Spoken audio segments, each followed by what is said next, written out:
Avis de recherche. Avis de recherche. Avis de recherche. Avis de recherche, point de vue sur la vie des laboratoires de l'UHA, est une émission produite par le service universitaire de l'action culturelle de l'Université de Haute-Alsace en collaboration avec Radio MNE et Laurent Vonat, enseignant-chercheur.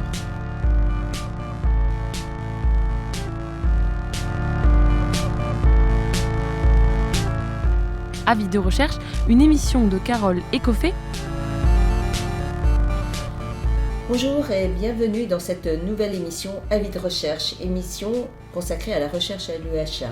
Aujourd'hui, nous allons découvrir les secrets de l'auto-assemblage et plus particulièrement de l'auto-assemblage moléculaire ou de particules, enfin de choses toutes petites. Donc c'est une méthode qui s'inspire des phénomènes naturels pour construire spontanément des structures complexes. C'est cette capacité, l'auto-assemblage, ça va être cette capacité qu'ont certaines molécules à s'organiser spontanément de manière autonome en structure ordonnée, et ce, sans l'intervention de forces extérieures, donc uniquement guidées par les lois de la physique et de la chimie. Mais au-delà des concepts, cette science peut avoir des applications surprenantes, que ce soit en médecine, en optique, en électronique ou même en sciences de l'environnement. Cette technologie, cette science a été au cœur de discussions au colloque IS2M Annual Meeting en 2024, colloque organisé par Laurent Vonat et Valérie Luchnikov, qui sont tous deux chercheurs à l'UHA, donc Laurent Vonat, enseignant-chercheur, et Valérie Luchnikov, chargée de recherche. Nous sommes allés à leur rencontre et nous avons pu également échanger avec d'autres chercheurs de plusieurs universités amies qui étaient venus partager leurs dernières découvertes. Ainsi, nous entendrons une interview de Damien Bègle de l'École normale supérieure qui nous parlera d'un origami un petit peu particulier. Et nous avons pu également rencontrer un artiste qui est venu lors de ces journées présenter une de ses œuvres. Et nous entendrons surtout les réactions des scientifiques devant ce travail de cet artiste, Samuel Bianchini. Ici, avec nous, nous avons un des deux co-organisateurs du colloque, Laurent Vonat. Bien, bonjour Laurent, et merci d'être là. Bien, bonjour Carole. Donc Laurent Vonat est maître de conférences à l'UHA et chercheur passionné. Ses travaux explorent les structures auto-assemblées à la surface de l'eau et il étudie depuis de nombreuses années les surfaces et interfaces et regarde l'impact de structures microscopiques sur des propriétés telles que la mouillabilité. Mais ce n'est pas seulement un scientifique, c'est un grand vulgarisateur qui aime parler de son sujet de prédilection d'une manière à la fois vivante et poétique. Avec lui, on peut passer des heures à observer la forme de gouttes d'eau ou suivre des mouvements d'objets à la surface. Les interfaces qu'il affectionne ne se limitent d'ailleurs pas à la science. Homme de culture, il est aussi musicien et directeur du service d'action culturelle de l'UHA où il explore les croisements entre science, art et société. Et merci d'être là pour nous présenter vos travaux sur l'auto-organisation et aussi pour nous parler un peu du colloque que vous avez organisé avec votre collègue Valérie Luchnikov. Merci pour cet intérêt-là. Alors effectivement, nos journées IS2M Annual Meeting ont lieu depuis plusieurs années maintenant, sur 2 journées. Et il s'agit pour ce laboratoire, l'Institut de sciences des matériaux de Mulhouse, l'IS2M, de se réunir autour d'une thématique qui n'est pas forcément une thématique qui est étudiée au laboratoire, mais pour prendre le temps d'une réflexion sur des sujets qui sont éventuellement nouveaux pour nous, chercheuses ou chercheurs. Et cette année-là, le sujet qui a été choisi avec mon collègue Valérie Luchnikov était l'auto-assemblage.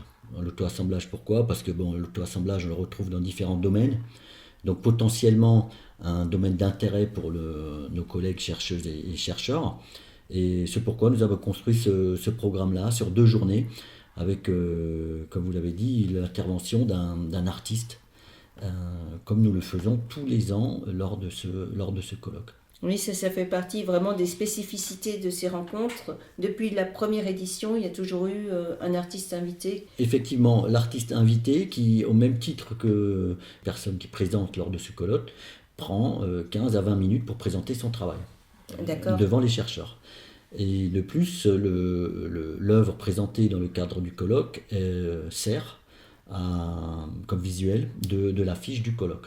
On parle d'auto-assemblage. Bon, j'en ai dit deux, trois mots, mais peut-être vous pourriez nous expliquer exactement ce qu'on appelle assemblage, les conséquences de ce phénomène.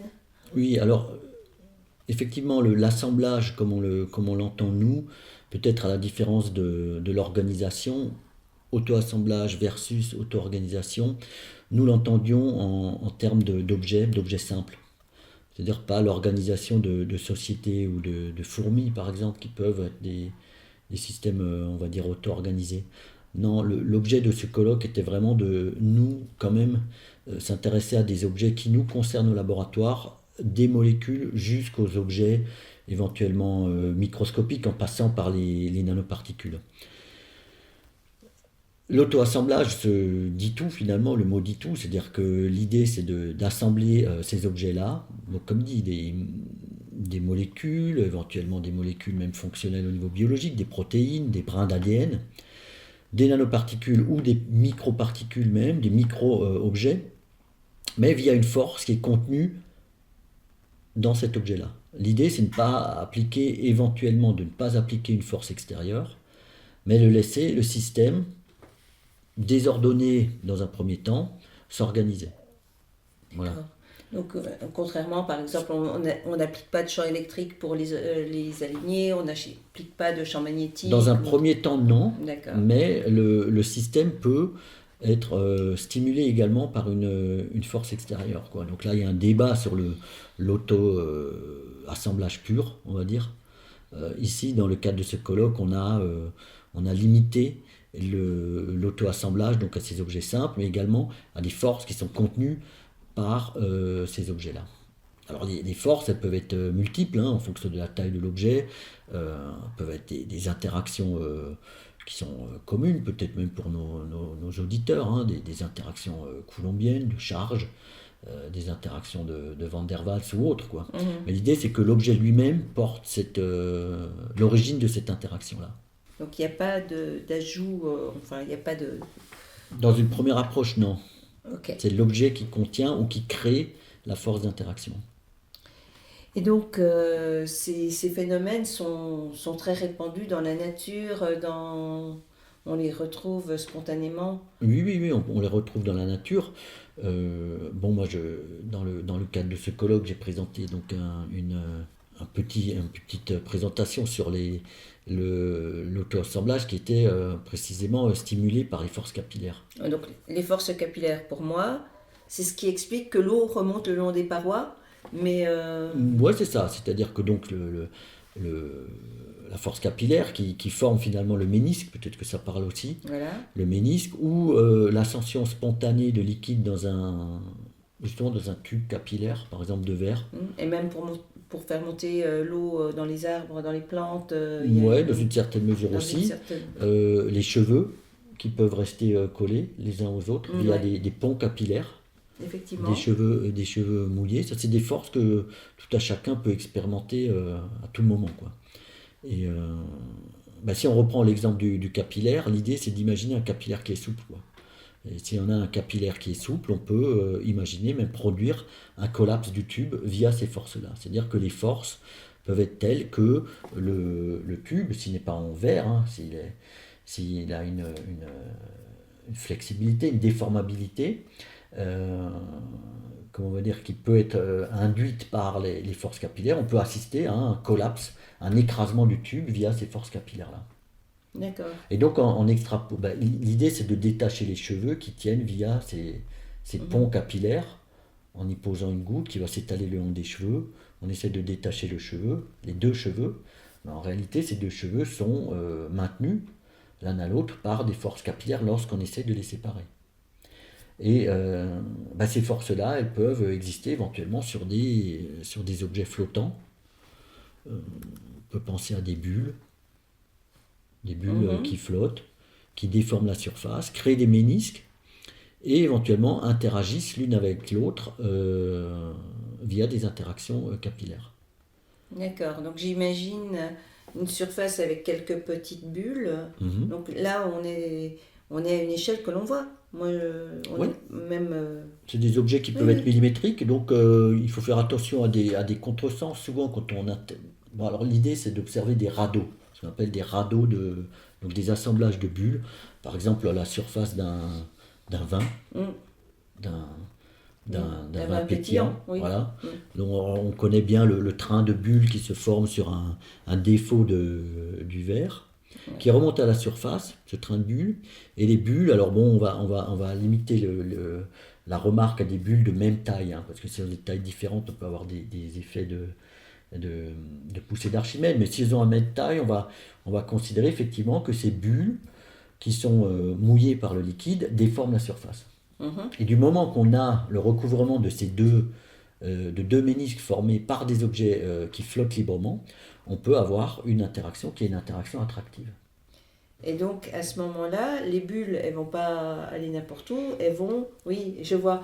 Former un radeau, C'est ça, ce qu'on ça va appelle former radeau, un... voilà. Ouais, Ou alors elles interceptent le ménisque qui est sur le bord du verre. d'accord. Ils vont se localiser sur le bord du verre. Et ça, on le voit aussi des fois avec des petits objets qui flottent. Des fois, je pensais à des grains de sésame ou à des grains de quinoa quand je les mets dans l'eau. Ouais. Je les vois qui flottent encore un peu et quand ils flottent, ils sont... Exactement, les jeunes Américains s'amusaient avec cet effet-là. Ils appelaient ça l'effet Cheerios. C'est les céréales du matin, ça. Voilà, c'est le Donc, céréales du matin, ok. mais sous forme de tore, en fait. C'est Mhm. des céréales soufflées, quoi. Ouais. Qui finalement, alors c'est un tore qui flotte et qui s'assemble sous l'effet disons, de force C'est capillaire. plus marqué quand c'est des torts ou c'est... ça Il serait- faut que l'objet soit mouillant, même si on peut le voir sur des objets, si les deux objets sont non mouillants, mais on ne va pas D'accord, mais rentrer le dans ce fait cas que de ce soit un figure-là. tort... Non, ça ne joue pas forcément. D'accord. Des expériences qui ont été faites sur des objets millimétriques, justement, où la pièce élémentaire était par exemple des triangles, D'accord. mais isocèles, hein, pas équilatéraux, isocèles, où justement l'expérience consistait à modifier la mouillabilité des faces de ces triangles-là, et en changeant la mouillabilité, en gardant le même objet, il était possible de faire des assemblages qui avaient des symétries différentes. C'est-à-dire que les trois côtés ne forment pas tout à fait le même ménisque. C'est-à-dire, voilà, exactement, C'est ça, hein. le ménisque était exacerbé d'un côté de ce triangle-là. Alors, soit il s'assemblait par la base, si la base formait le plus gros ménisque, soit il s'assemblait sur les côtés. Donc ça semblait du côté du plus mouillant ou le plus mouillant avec le moins mouillant. Là où il y avait moins- le ménisque le plus élevé. D'accord. Donc, le côté Le plus mouillant. Les plus mouillants, ça semble ensemble. Exactement. Et ça me fait penser à des assemblages aussi d'objets millimétriques qui sont des insectes, hein, type calambole, où on a des insectes, sortes de larves, hein, qui flottent à la surface et qui via des interactions capillaires, s'assemblent ou D'accord. se déplacent. C'est un mode de locomotion qui peut être utilisé chez les insectes flottants. Donc j'imagine le ménisque qui est formé, c'est presque du surf sur le ménisque ou... Ouais, c'est deux Un ménisques peu, qui interagissent. Alors, il a été découvert même par la suite que cet insecte pouvait contrôler l'apparition d'un appendice pour modifier la mouillabilité, exacerber l'apparition d'un ménisque et interagir ainsi avec des collègues ou se déplacer vers une berge, par exemple, quoi. Mais en tous les cas, c'est assez intéressant que c'est pas simplement à l'échelle moléculaire ou des particules, mais à une échelle millimétrique, on va avoir des forces assez fortes pour être en mesure de servir de moyen de transport. C'est ça. Voilà, C'est ça. c'est quand C'est un même moyen assez de fou. déplacement Ouais. sans s'agiter, simplement par interaction capillaire. Et le nom me revient là. Il s'agit de la larve Pyralta. D'accord, ben, on ira voir ça, très bien. Mhm. Et donc là, c'est ce que vous avez présenté à ce colloque. Et j'avais aussi une question concernant donc, l'Institut de sciences des matériaux de Mulhouse.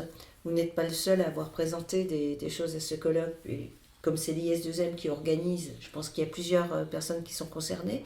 Est-ce qu'il y a, quelles sont les grandes thématiques dans le laboratoire qui sont en lien avec l'auto-assemblage?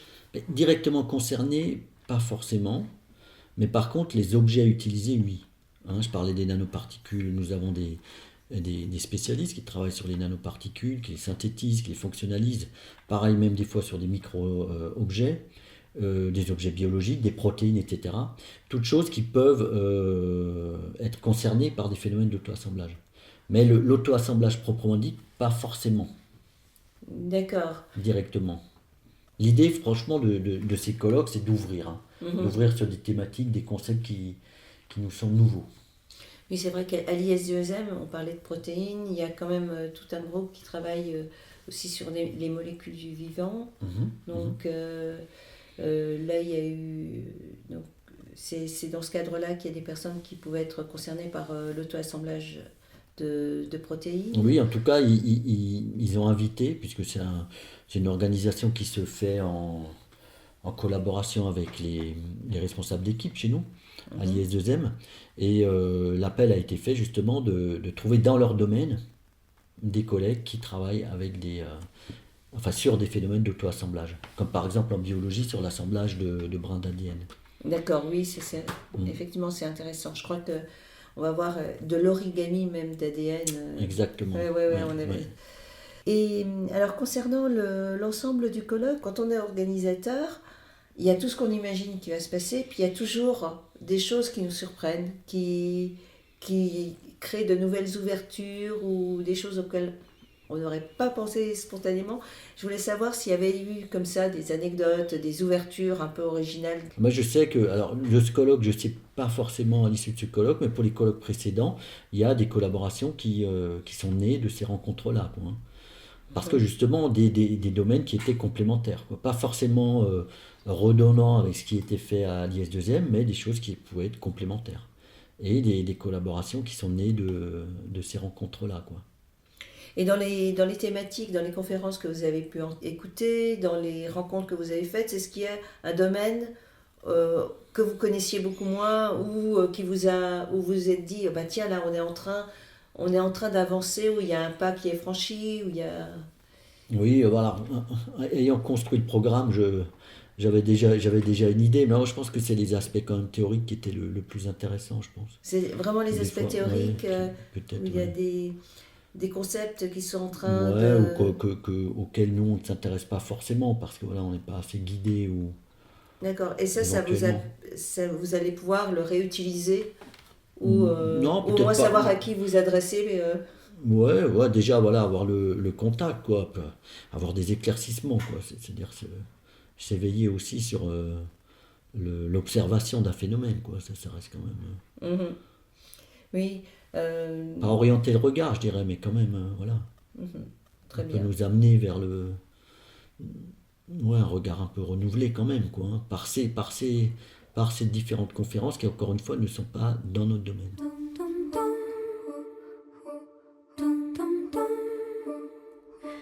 Comme une pierre que l'on jette dans l'eau vive d'un ruisseau et qui laisse derrière elle des milliers de ronds dans l'eau, comme un manège de lune avec ses chevaux d'étoiles, comme un anneau de Saturne, un ballon de carnaval, comme le chemin de ronde que font sans cesse les heures, le voyage autour du monde d'un tournesol dans sa fleur. Tu fais tourner de ton nom tous les moulins de mon cœur, comme un écheveau de laine entre les mains d'un enfant, ou les mots d'une rengaine pris dans les harpes du vent, comme un tourbillon de neige, comme un vol de goéland sur des forêts de Norvège, sur des moutons d'océan, comme le chemin d'eau ronde que font sans cesse les heures, le voyage autour du monde d'un tournesol dans sa fleur. Tu fais tourner de ton nom tous les moulins de mon cœur. Ce jour-là, près de la source, Dieu sait ce que tu m'as dit, mais l'été finit sa course, l'oiseau tomba de son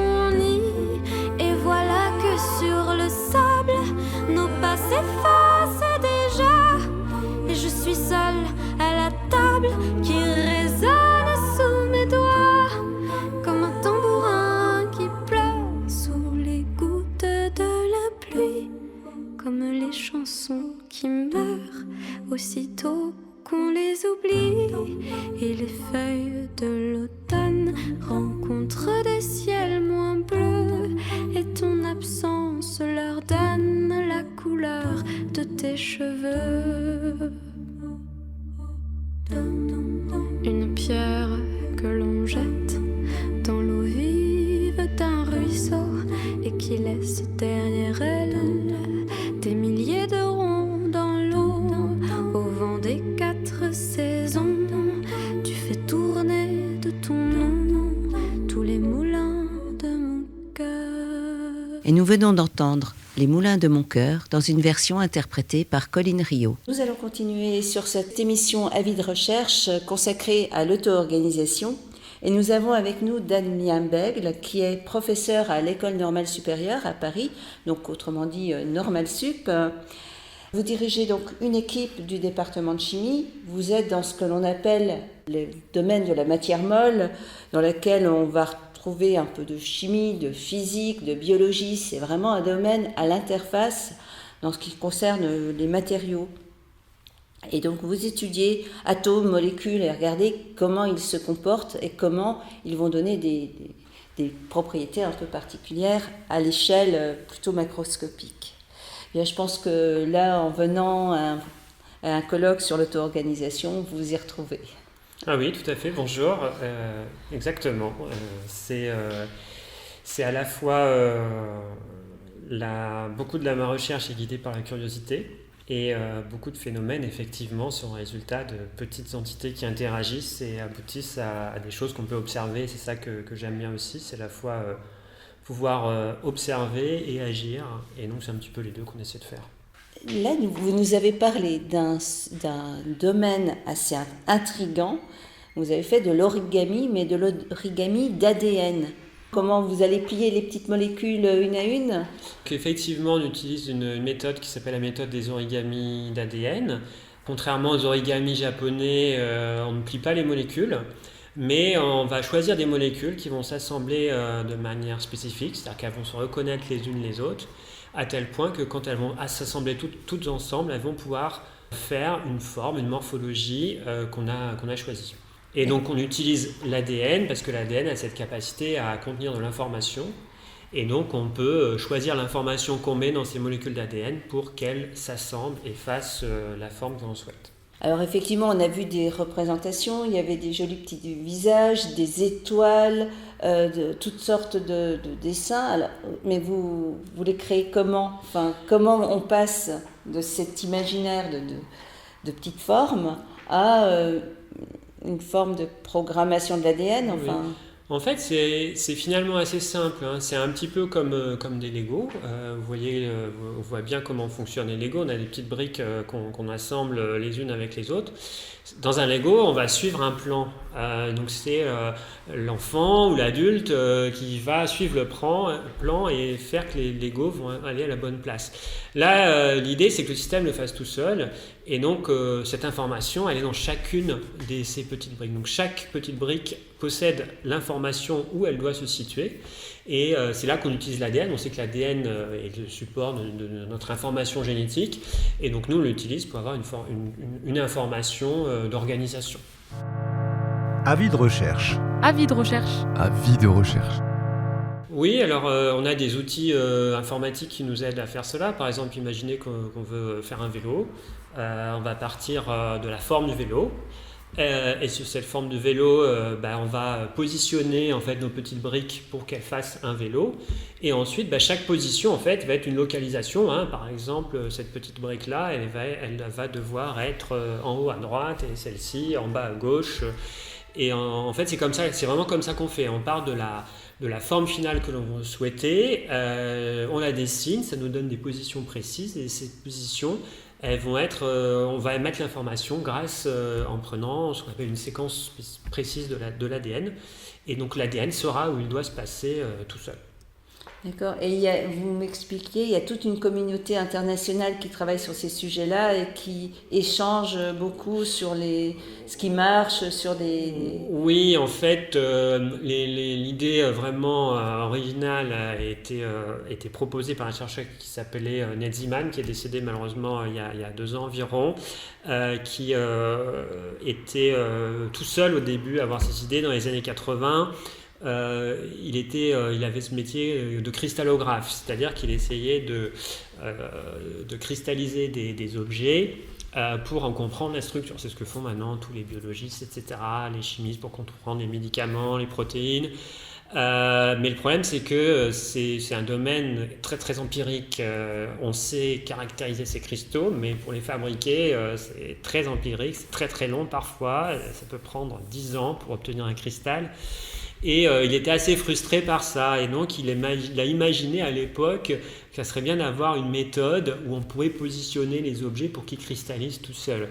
Et il raconte tout le temps qu'il était dans son laboratoire, il attendait que ces cristaux poussent, ils ne poussaient pas, et puis donc il allait régulièrement dans un pub pas très loin boire des bières, et il a vu un tableau de Escher, une gravure d'Escher.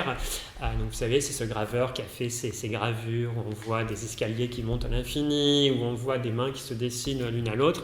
Et il y a une gravure célèbre où on voit des poissons qui se répètent à l'infini, en se tenant en fait avec des oiseaux, voilà, qui sont connectés.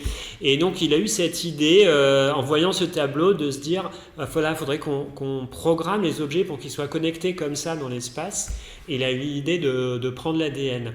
Donc au début, c'était vraiment des idées vraiment théoriques. Et peut-être 20 ans après, en 2006, un jeune chercheur, informaticien, qui a beaucoup travaillé avec ce chercheur pionnier, a montré cette méthode des origamis d'ADN. Et cette recherche qui était quelques laboratoires, qui était une recherche purement théorique, tout d'un coup est devenue une révolution, puisque partout dans le monde, les grands laboratoires actuellement utilisent ces méthodes parce qu'elles permettent de fabriquer les objets comme on le souhaite, à petite échelle, ils mettent des fonctions qui nous intéressent, parce qu'on ne contrôle pas seulement la forme. Si je parle de mon vélo, mais aussi on est capable de mettre une fonction, on est capable de mettre une lumière comme sur un vélo, on est capable de faire des moteurs pour que le vélo avance, on est capable de faire que le vélo il va reconnaître un autre objet, etc. Et donc c'est devenu vraiment un outil de construction moléculaire qui est absolument extraordinaire actuellement. Et le défi, c'est qu'en fait, ces objets, on sait très bien les faire. Ils sont extraordinaires, ils sont magnifiques, ils ont plein de propriétés très intéressantes, très utiles. Mais jusque-là, tous les laboratoires du monde, pour faire ces objets, pour assembler ces Legos, ils sont obligés de faire un procédé assez complexe qui consiste à chauffer à haute température, puis à refroidir tout doucement, pour que chaque petite brique de mon Lego puisse se mettre à la bonne place. Parce que malheureusement, si on met les Lego comme ça tout seul, ils font un peu n'importe quoi. Et donc, nous, on était un peu embêtés. On trouvait que c'était quand même très compliqué de faire ces tables de chauffage, etc. Et donc, on a inventé une méthode qui permet que ces petites briques s'assemblent toutes seules, à température ambiante, sans rien faire. Donc, on a juste à mettre toutes les briques nécessaires dans un petit pot. Et elles sont assez astucieuses pour s'auto-assembler et du coup d'elles-mêmes prendre la forme et la fonction qu'on souhaite. D'accord, donc vraiment ça a changé le domaine d'application. Voilà, ça a complètement changé parce que par exemple on peut penser faire des objets qui vont s'auto-assembler dans un organisme vivant, ou par exemple pour détecter, si on veut détecter une pollution, notre système va pouvoir s'auto-organiser directement dans son milieu sans qu'on ait besoin de... voilà, on ne va pas aller chauffer une rivière à 90 degrés ou si on veut aller étudier s'il y a un polluant à l'intérieur. Donc là, ce qui est très intéressant, c'est que ça se fait tout seul dans son environnement sans qu'on ait besoin de changer. Ouais, en parlant du corps humain, je repense au discours de Feynman, déjà Voilà. qui imaginait Oui. les nanorobots Oui, c'est ça. à l'intérieur ou l'aventure intérieure ensuite. Exactement. Sauf que là, on aurait des nanotransformers. Ça Oui, sera encore mieux que des exactement. C'est-à-dire nanorobots. qu'actuellement, ces nanorobots, ils existent, fabriqués en ADN. Les chercheurs sont capables de fabriquer des petits objets qui sont capables de détecter, par exemple, une cible liée à une maladie, de s'ouvrir, de relarguer un médicament localement. Donc les gens ont cette capacité à les fabriquer là. Mais ces objets sont toujours d'abord fabriqués et puis ensuite implantés et ne vont pas pouvoir se transformer. Et effectivement, nous, notre méthode, elle permet aux objets de se former, mais aussi de se déformer, de se transformer, de changer de forme, donc comme Transformer ou comme dans Terminator. Oui, voilà. Où on a donc ces objets qui ont cette dynamique qui font que non seulement ils s'auto-assemblent, mais ils peuvent s'échanger les briques et du coup se transformer. D'accord, vraiment très intéressant. Et lors de votre présentation, vous avez parlé d'un autre système qui, dans un sens, peut paraître presque plus quotidien, moins surprenant. C'est les anneaux des taches de café. Bon, tout le monde connaît ça. On a du café qui sèche sur la table. Alors, pour moi, c'est deux phénomènes là, très quotidiens que tout le monde connaît, et l'autre qui paraît beaucoup plus compliqué. Donc ça, finalement, c'est presque plus simple, non ? Oui, c'est à la complexité de la simplicité, on peut dire. En fait, moi, je me suis intéressé à ce phénomène parce qu'il était quotidien, parce que c'est des choses qu'on observe, des taches, d'ailleurs, pas simplement les taches de café, les taches de vin, les taches de thé, n'importe quelle goutte qui sèche, en général, va faire que le bord, la plupart des saletés ou de ce qu'il y a dans la goutte va se retrouver sur les bords. Ce phénomène, il est très très quotidien. En fait, curieusement, on le comprend à peu près, mais il est extrêmement complexe. Il y a beaucoup de paramètres qui sont couplés les uns aux autres, et actuellement, on n'est pas capable de prédire. Par exemple, personne n'est capable de dire « je mets une goutte, voilà à quoi va ressembler la forme après le séchage de cette goutte ». Donc c'est ça que je trouve assez beau aussi, c'est que dans cette simplicité, on est aujourd'hui, en 2024, face à une incompréhension qui demeure. On n'est pas capable de prédire la forme de cette tache. Ça pourrait paraître comme un problème de chercheur, mais en fait, c'est pas du tout. Dans beaucoup de procédés industriels où on va essayer de déposer une couche la plus fine possible, parce qu'on essaie maintenant de mettre de moins en moins de composés, d'être de plus en plus durable. On veut que ce qu'on dépose soit le plus homogène possible, et on ne veut pas avoir des choses qui sont comme ça très mal distribuées. Et donc, il y a besoin de contrôler ça. Alors nous, on s'est dit, peut-être que plutôt de voir ça comme un problème, on pourrait peut-être voir ce phénomène comme une opportunité ou une chance, puisque c'est un phénomène naturel. Et donc, on s'est attaché à utiliser ce phénomène pour détecter des maladies. Alors là, un phénomène comme ça, pas très bien compris et très simple, vous permet quand même d'aller faire des diagnostics de maladies. Oui, alors c'est vrai que dit comme ça peut paraître un petit peu ésotérique. Oui, c'est un peu volontairement donc on ne prédit pas le futur avec nos taches de café, mais au contraire, on va plutôt regarder ce qui s'est passé dans la goutte. Donc on n'utilise pas du café déjà, on va partir par exemple d'un échantillon de sang d'un patient. Dans cet échantillon de sang, il va y avoir des choses qu'on va mettre dedans, et par exemple des particules.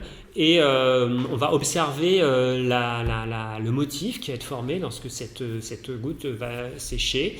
Et on a trouvé des manières de faire pour que si le patient est sain, on a un anneau, on a une tache de café, on va dire classique. Mais si le patient a une maladie, en l'occurrence la drépanocytose, qui est une maladie très invalidante du sang, c'est la maladie génétique la plus répandue au monde, extrêmement pénible, mortel, notamment chez les enfants dans les pays qui n'ont pas des accès aux soins très, très importants. Hein. C'est 95% de mortalité avant 5 ans dans certains pays. Donc c'est vraiment un fléau, cette maladie. Eh bien, on est capable, en regardant le motif qui sèche, de dire si le patient a ou pas la maladie. Donc c'est très intéressant pour les enfants très jeunes, parce que d'avoir un diagnostic le plus tôt possible. Et d'autre part, c'est intéressant de tester aussi des parents qui ne sont pas malades, mais qui peuvent être porteurs de la maladie. Et donc, d'avoir l'information, ça leur permet d'anticiper le fait de devoir suivre son enfant parce qu'il a un risque d'avoir la maladie. Et là, ce qui est intéressant, c'est que comme on part d'un phénomène justement quotidien et simple, il y a l'idée d'avoir ce nouveau principe de détection qui reste simple et donc très peu coûteux, très accessible. Et donc c'est ça l'intérêt et l'idée, c'est d'inventer des méthodes de diagnostic qui soient beaucoup moins chères que les diagnostics actuels, qui soient aussi des alternatives aux diagnostics distribués par certains groupes pharmaceutiques, donc qui ont des prix qui sont trop élevés pour développer du diagnostic à grande échelle. Et donc maintenant qu'on a ce phénomène, découvert ce phénomène, on a espoir avec des collègues médecins de développer vraiment un outil de diagnostic de terrain. D'accord, merci, parce que c'est vraiment intéressant de voir comment ces phénomènes moléculaires qui paraissent complexes vont permettre quand même de changer la vie des patients, des enfants malades, comme vous le disiez. Bien, écoutez, je vous remercie pour votre participation au colloque et pour toutes ces informations. On va passer à une pause musicale avant d'écouter Samuel Bianchini.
Vous êtes toujours dans l'émission Avis de recherche consacrée aujourd'hui à l'auto-organisation, thème des rencontres IS2M Annual Meeting. Et nous venons d'entendre un morceau de Steve Reich intitulé Nagoya Marimba et composé en 1994. Alors le choix de Steve Reich n'est pas complètement anodin.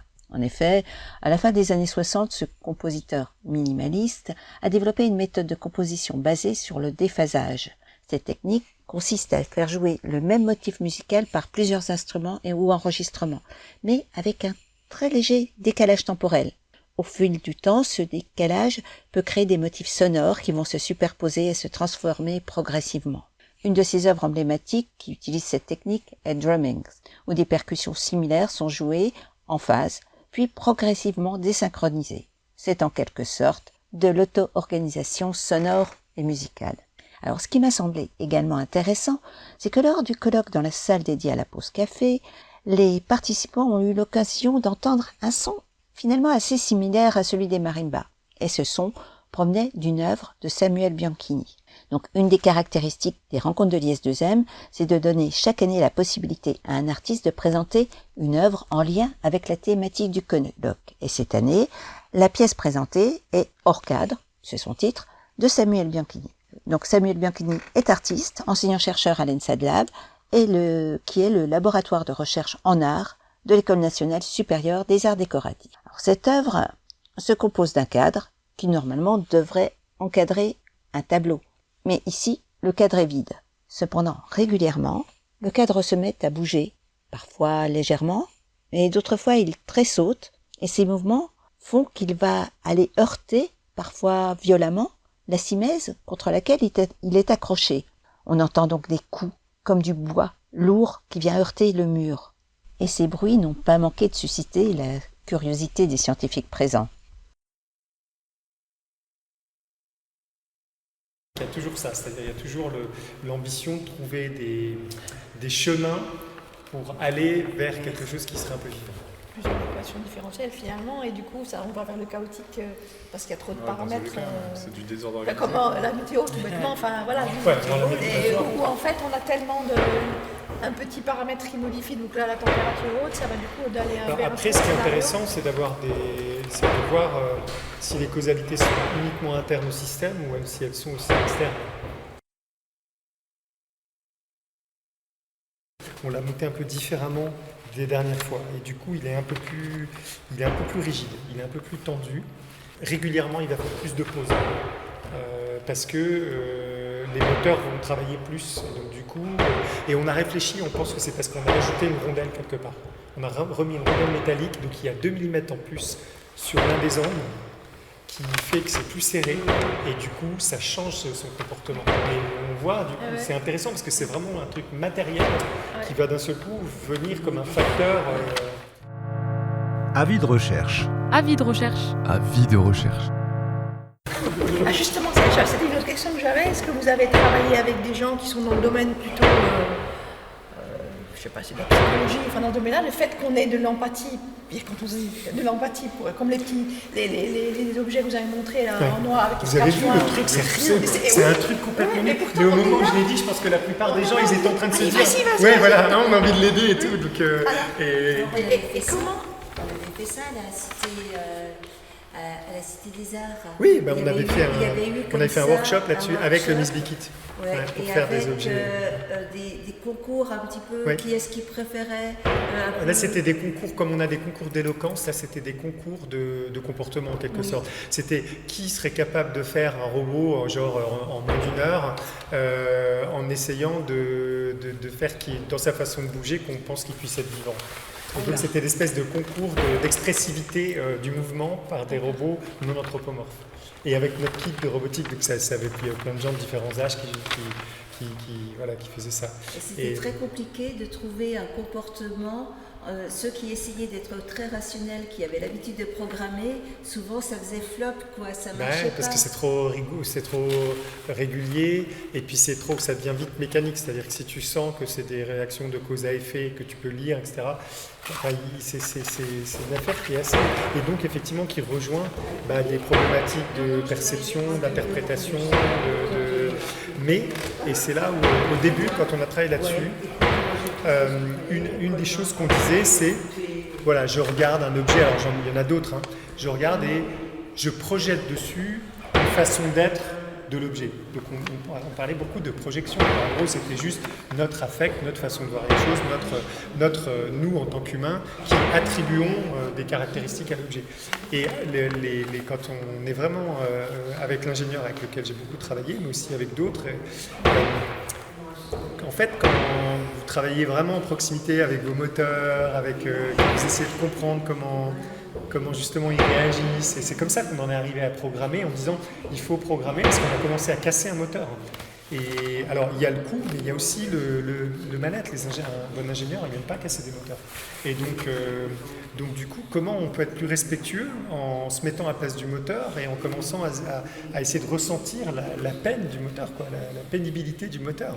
Et à partir de là... Le moteur, il peine. Ouais, et bien à partir de là, tu commences à te dire, et je t'assure que Didier, quand je parlais avec lui, il était dans un affect et auquel je crois, il me dit ouais, mais on peut pas dire que c'est que artificiel, on peut pas dire que c'est que de la projection, on peut pas dire... Il me dit non, c'est quand même plus subtil que ça, quand tu es vraiment avec la machine, etc., tu te rends compte qu'elle a une agentivité, qu'elle a une capacité d'action et donc d'être au monde qu'il faut considérer, quoi. Et c'est intéressant parce que normalement aujourd'hui avec la mouvance écologique on fait ça sur les arbres, sur les insectes et tout, on essaie de sortir de l'anthropocentrisme, mais nous on essaie de le faire avec des objets qui a priori sont artificiels, quoi. Mais en fait justement à un moment donné on se dit c'est pour ça que la question du vivant elle est intéressante parce qu'en fait elle est graduelle. Il faut se dire ok c'est pas vivant mais c'est pas complètement mort, quoi. En plus, c'est pas anthropomorphe, c'est ça qui est intéressant. Ouais. Parce qu'à la limite, un robot qui est anthropomorphe, on peut se dire, bon voilà, on projette, c'est facile. Mais là, c'est plus... Ça a été un choix de dire il faut pas que ce soit anthropomorphe pour les raisons que vous évoquez, pour pas devenir illustratif. Et tomber sur le mode, on va exprimer la timidité, alors on met la tête sur le côté avec les yeux qui font comme ça. Là, non, on se dit, bon, on prend un truc vraiment genre un carré. Est-ce qu'un carré, est-ce qu'un cube, est-ce qu'une boule, des amas comme on a vu tout à l'heure, d'un seul coup, dès qu'ils se mettent à bouger, est-ce que ça prend autre chose, quoi, Mais ça peut aussi plus marcher qu'un robot anthropomorphe, parce qu'on fait aussi plus appel à notre imagination, en fait. Oui. Parce que le cadre, on a vraiment envie de l'aider, en fait. Non, mais il a même envie de le regarder pour voir si à un moment il va se remettre à faire la même chose. Oui. Parce qu'en fait, même s'il le fait, je pense que j'arriverai pas à le savoir. Alors il y a des questions de... Il y a de temps en temps, moi j'ai passé beaucoup de temps avec lui, y compris pour filmer, il y a de temps en temps une chose aussi, c'est aussi pour ça que je voulais montrer un autre exemple, c'est la question des rythmes. C'est-à-dire qu'en fait le son, et là on a travaillé avec Audrey qui est la régisseuse qui a fait la Simèse, on s'est dit ok... Audrey étant la régisseuse. Ouais, qui a fait la Simèse, je veux dire c'est pas une mince affaire. Et en fait, du coup on a anticipé le fait qu'elle allait avoir une résonance cette Simèse. Et donc il fallait un peu mettre la pensée un peu par rapport à sa sonorité. Et on a même retiré les feutrines qui sont normalement à l'arrière du cadre pour qu'ils frappent de façon plus énergique. Et du coup, c'est pour dire que parfois, en fait, c'est pas tant le souvenir de ce que tu as vu que le souvenir de ce que tu as entendu. Ouais. C'est-à-dire que c'est des rythmes, des questions de rythme. Moi, je pense que c'est beaucoup ça, la question des comportements est très souvent liée au rythme. C'est-à-dire qu'est-ce qui fait... par exemple, il y a un comportement qui est hyper intéressant, c'est l'hésitation. Et parce que c'est un conflit interne, souvent, mais qui s'exprime de différentes façons. Mais c'est quoi un mouvement qui hésite, par exemple ? C'est ça, un peu. Non, je sais pas, on dirait qu'il commence à aller jusqu'au bout, puis il est plus bloqué, il se dit est-ce que je continue ? Bah ouais, parce qu'il souffre, il se bat avec ses propres conditions. Comme nous tous, hein. Eh ben oui. C'est ça. C'est assez beau le truc de l'araignée là, que j'ai monté à toute vitesse, c'est vraiment intéressant ce qu'ils ont fait. C'est un projet qui est sorti il y a déjà une douzaine d'années, non un peu moins, une dizaine d'années. Dans Nature et tout, ils ont mis un bel article, c'est principalement des gens de l'ISIR. Et c'est vraiment, tu prends un robot, là c'est une araignée, tu lui casses une patte, et comment elle peut arriver à reconsidérer son corps pour retrouver de l'effectivité avec avec une partie en moins, quoi, si on l'a. Donc c'est vachement intéressant, quoi. Enfin en moins. Ou en tout mais cas, là, l'araignée, elle ne fait pas, en fait, elle continue à bouger. Mais... Ah non, je suis allé vite, mais en fait, elle s'améliore parce qu'ils ont tout un système qui fait que l'araignée va commencer à considérer le fait qu'elle a une partie qui est déficiente et elle va, en fonction, avec de l'apprentissage, etc., elle va... Mais ce qui est hyper intéressant, parce que ça veut dire qu'au fond... l'araignée, elle prend conscience de son propre corps. Voilà, c'est exactement cet endroit-là, alors qui est hyper compliqué, c'est de dire qu'elle prend conscience, c'est énorme, c'est trop énorme. Oui, mais non, mais en fait, c'est d'elle. Oui, mais quand même, et c'est ce que dit Damasio, qui est vraiment un gars hyper intéressant. Hein. Il dit, à partir du moment où vous introduisez la vulnérabilité dans la conception des robots, vous introduisez le fait qu'ils vont essayer de se maintenir, donc qu'ils vont aussi avoir besoin de comprendre ce qu'ils sont, quoi. Et du coup, c'est un angle d'attaque pour aller vers la conscience. Ouais. C'est-à-dire que tu vois, le grand truc, c'est de dire je. Quoi. Et donc, évidemment, et à la base, c'est intéressant du point de vue historique, c'est que l'ambition, comme une des ambitions premières de la cybernétique, c'est d'automatiser la conscience. Ça va au-delà de la question de l'intelligence, c'est plus fondamental. Avis de recherche. Avis de recherche. Avis de recherche. Belle conclusion donc de ces discussions entre un artiste et des scientifiques et qui illustre parfaitement comment les rencontres IS2M Annual Meeting ouvrent la recherche sur d'autres champs et permettent de sortir les chercheurs de leur zone de confort. Je vous remercie, chers auditeurs, de nous avoir suivis une fois de plus dans cette émission Avis de recherche qui était consacrée à l'auto-assemblage. Et merci aux participants, donc Laurent Vonat, Damien Bègle, Samuel Bianchini, Marie-Christine Anf. Merci beaucoup. Au revoir. Avis de recherche. Avis de recherche. Avis de recherche. Avis de recherche, point de vue sur la vie des laboratoires de l'UHA, est une émission produite par le service universitaire de l'action culturelle de l'Université de Haute-Alsace en collaboration avec Radio MNE, coordonnée par Isabelle Lefebvre, chargée de l'action culturelle, et Laurent Vonat, enseignant-chercheur.